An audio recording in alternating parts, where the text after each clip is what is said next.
Welcome to the Dream Life is Real Life podcast with your host, Hanna Hermanson, bringing you real life stories of people who realized their dreams to educate and inspire you to create your legacy of abundance now.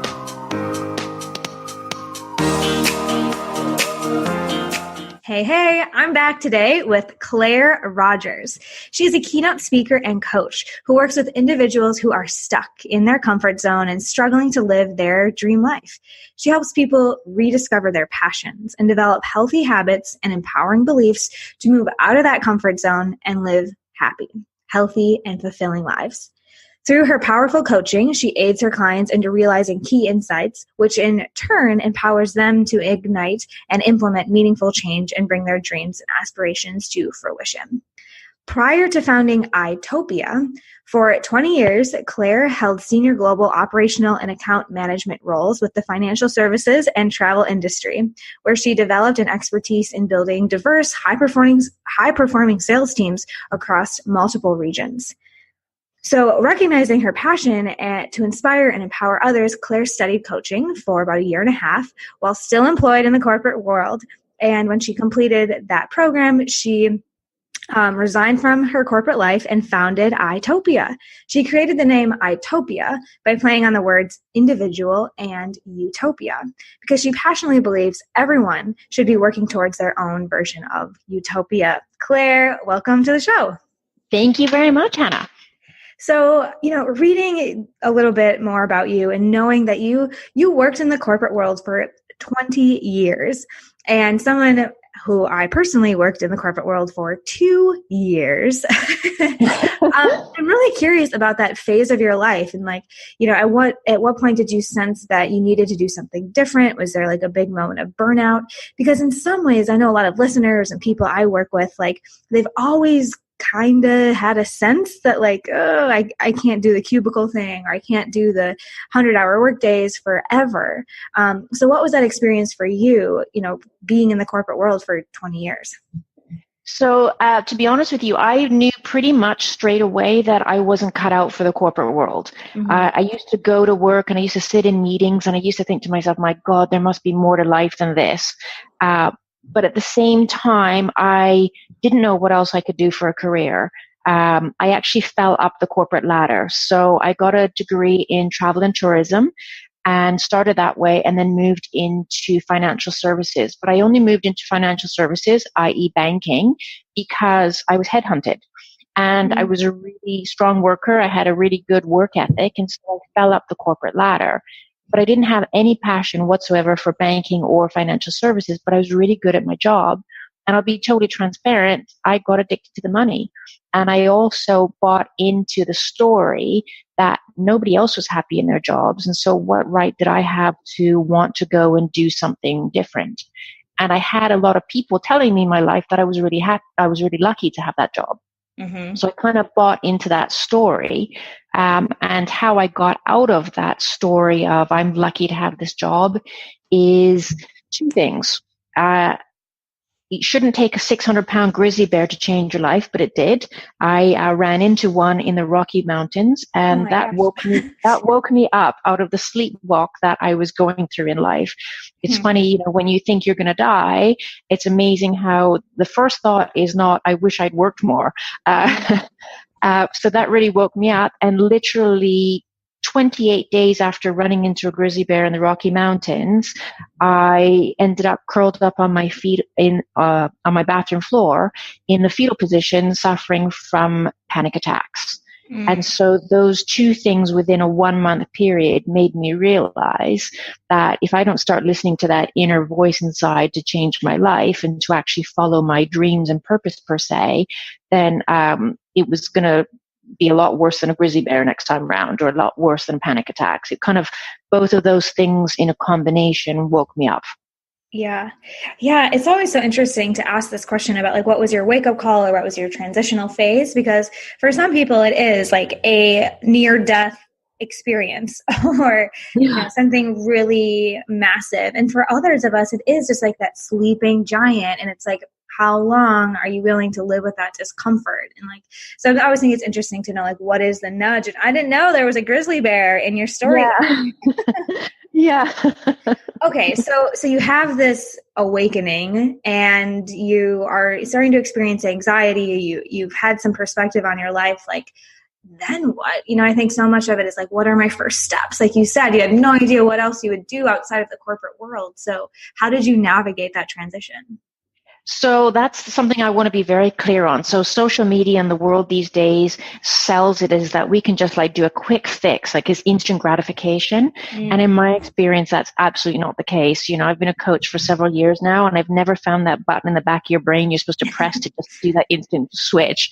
So for me, it actually took me about 18 months to rebuild my health and well-being. So I had to rebuild my mindset, and I had to challenge myself, what had stopped me in the past from following my dreams. So I had to do a lot of deep work on myself, and actually I hired my own coach at the time to help me get out of my own way.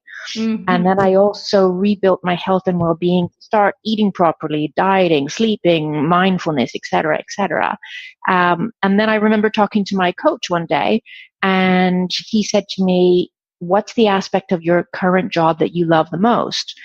And I looked at him and said, well, what I love the most is what I'm not being paid for. And that is, I'm a coach. I coach people within my own employees as well as outside of my employees. I have an open door policy, and people come to me all of the time, and they want coaching in their careers, or they want coaching in their personal lives. And that's what I love the most. And he turned around and said to me, well, you've got your answer there, Claire. You need to go back to school and hone those skills. And that's what I did. Right. Yeah. It's so amazing to me to give someone that space or have that space for ourselves. That's like, what do I already have? And it's a cliche question of like, what would you do if you weren't being paid for it? But so many of us look for these new jobs or a new position or a new city or something that's outside of us that's going to be the answer, when really we need to go inward and think about, what am I already doing? What are my joys? What are my talents? What are my strengths that I already have? So I love that was part of your process. And of course, having a coach that helps you, navigate that is a really powerful piece.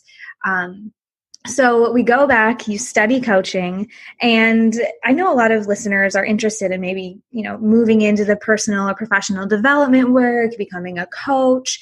And you studied it. And a question I get from a lot of folks in that position is like, well, I think everyone needs to have a life coach. So tell us a little bit about who specifically you work with, and maybe the process of finding your people, finding that niche or that market that you're currently excelling in. So absolutely. So what I discovered is, so my ideal clients are me from 7 years ago. Meaning me 7 years ago was burnt out. I had a lot of gumption and I had a strong work ethic. I was a type A personality. So I was someone who, and I still am, someone who is really good with the goal, but I'd lost my way. So that's my ideal client. Is I want to coach people like me from 7 years ago that are stuck in their own way. They know that life is not working for them, but they've bought into stories that they've sold themselves.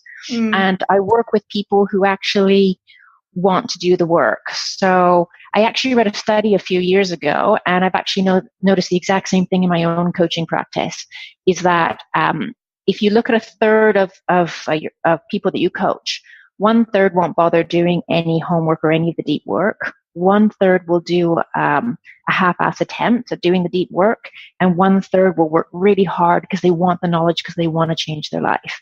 Those are my ideal clients. Those are the ones, with the gumption. They just lost their way along the way. Yeah. And then in terms of finding clients, to be honest with you, a lot of it is word of mouth. So I used to be in the corporate world, and so I know a lot of people in the corporate world who are very unhappy. And I also had a really big team that worked for me, and I've actually noticed that actually my former team are my biggest ambassadors. So they tend to recommend me to people that they know in the corporate world. Okay. Yes. 2 things I want to highlight in what you're saying. Okay.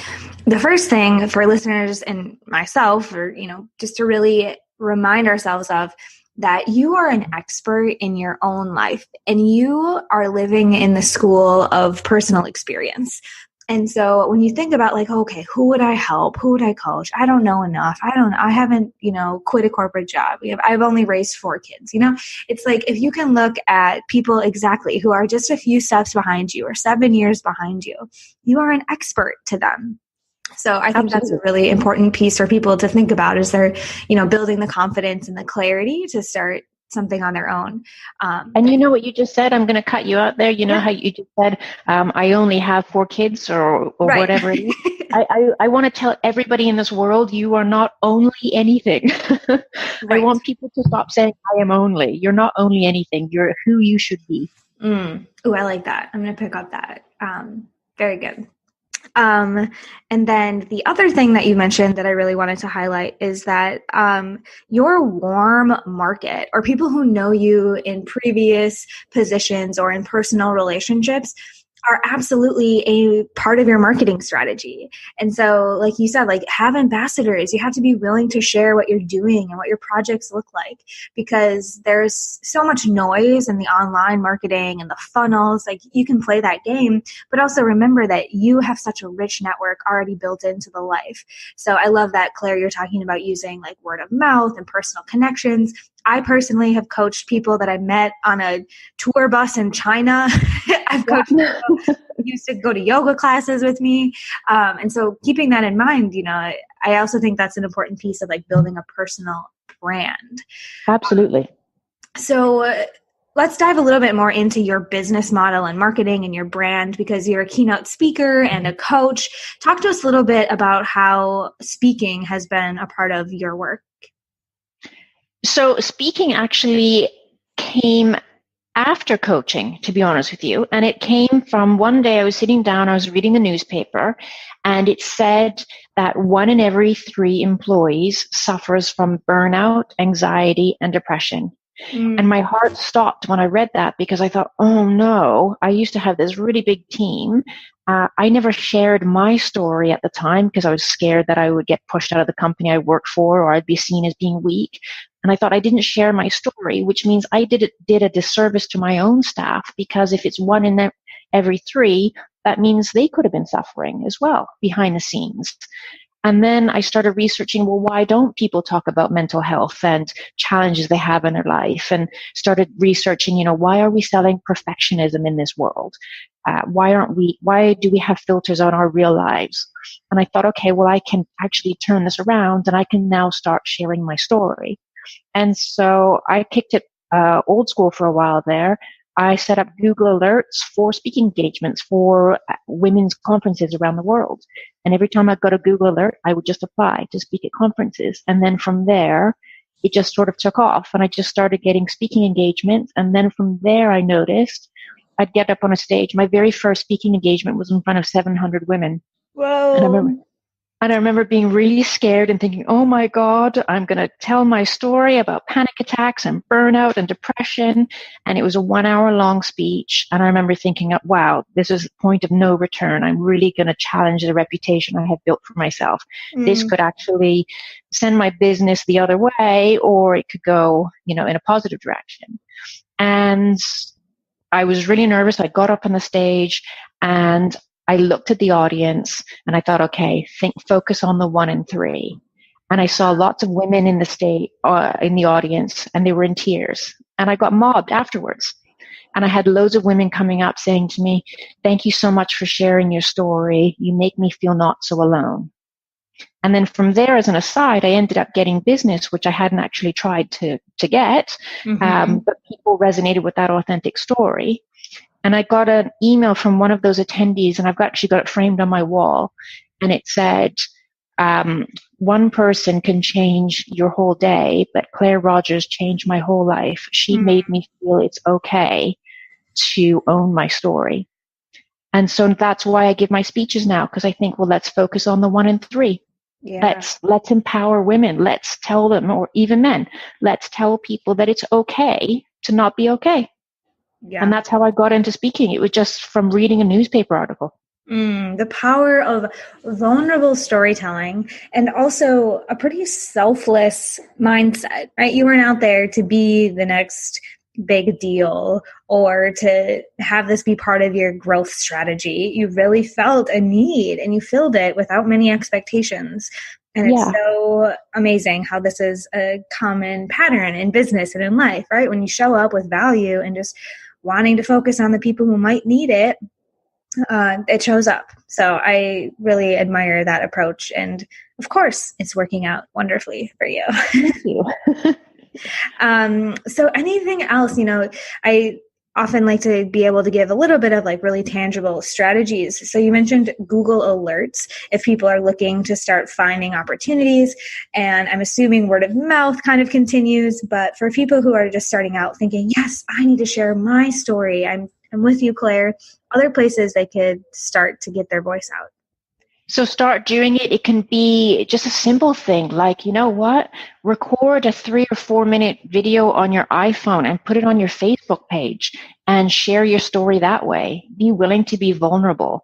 I've never had anybody shoot me down by being vulnerable and being honest. So that's just something. Or, actually Instagram will only let you do videos of a minute at a time, but you could do Instagram TV and do a little video of what your story is.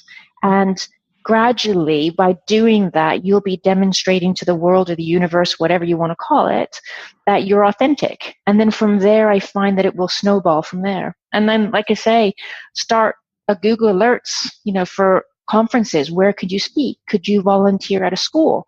I volunteer at a local inner city school in London right now. And I speak to some of the students. And something I'm noticing? A lot of young girls these days, 13, 14, 15 years old, they're suffering from burnout already. Mm-hmm. So it could be things like, volunteer in a school and practice your public speaking that way and sharing your story that way. Yes, great ideas. Great ideas. Well, Claire, I'm feeling a pop quiz coming on. Are you ready for just 3 last questions? Okay. Cool. The first question is, what is something that you would encourage listeners to do today that will help them get closer to their dream life? So what I would say is if they've already identified their dream life, then figure out what they can do to master their craft. So what I mean by that is when I became a coach, I thought, okay, so how do I become the best coach that I can possibly be? And so I decided to master my craft. I've read 300 books in the last 3 years in personal development because I want to master my craft. So I would encourage anybody who is starting a new career or is going back to school, figure out a way that you can master your craft. And then if they haven't identified what their dream life is yet, then that's okay. But what I would encourage then is get a journal and a pen and start crafting out, what, if money and time was no object, what would you do? That was a question that really catapulted my thinking. I think that's a really powerful exercise. Yeah. Cool. Question number 2. If you could give readers or listeners a gift, it might be a book, but if you could give listeners a gift, like a tangible resource you wish you could put in the hands of every person, what would that be? Ooh, that's really good. You know what? I've got so many book recommendations, but what I would say, the book that really helped me is called The Big Leap by Gay Hendricks. Have you read it? It's been a while. I recognize it, but it's the content isn't coming to mind right away. It's basically all about how everybody in this world has got an upper limiting belief where they don't believe they can go past a certain limit in their own mind. And I would recommend to everybody in this world to read that book because we can all push past that upper limiting belief. Yes, we are not only anything. No, exactly. There, you got to take only out of that vocabulary. Yes, I love that. And the last question number 3 is, where can people get connected with you and learn more about what you do? Yep. So I'm more than happy for people to contact me so they can go to my website, which is www.itopiacoaching.com. I also offer 45-minute free coaching sessions. So you can book a session on there, or my email address is on there, and contact me that way. Or they can follow me on Instagram or Facebook at iTopia Coaching. Amazing. Can you spell iTopia, or are you going to put that on your page? Yeah, the links will be on the page. People will be able to see, but it's you can go ahead, spell it out in case they're driving or something.